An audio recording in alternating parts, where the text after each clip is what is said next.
I grew up in a broken family and I had so much hatred from my father. My life consisted of alcohol, drugs, sex, and prison. I got involved in murder and gang rape, carnapping, and robbery. I got my girlfriend pregnant at 18 and she eventually became my wife after 5 years of living together.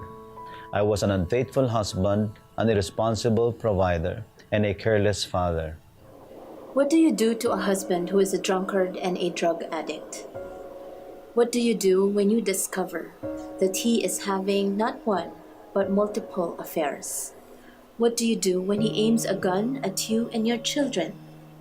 I suffered these from my husband's hands for 10 long tortuous years. No amount of tears could make him change. My everyday routine was to wait, cry, and pray. In 1995, I met Christ and surrendered my life to Him. The love I longed for from my parents and husband, I finally found in Jesus. I left my family to be with my mistress, and I even almost killed my wife and kids so I could marry her. Little did I know, my wife's small group in CCF had been praying for me consistently and fervently. Their prayers were answered when my mistress left me and married another man. At my lowest point, a case of frustrated homicide was filed against me. My wife was the one who took me in and showed me nothing but kindness and unconditional love. Because of this, I agreed to go with her to church, and in January of 2001, I surrendered my life to God. God's love gave me the grace to love my husband unconditionally. There was no bitterness, no anger, and no hatred in my heart.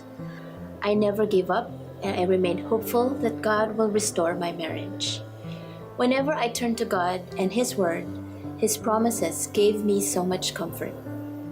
After 3 years of separation, God restored our marriage. But what God did in my husband's life was far more than what I had originally prayed for. On the very day I accepted Christ, all desires for my vices were replaced with love for my family and God.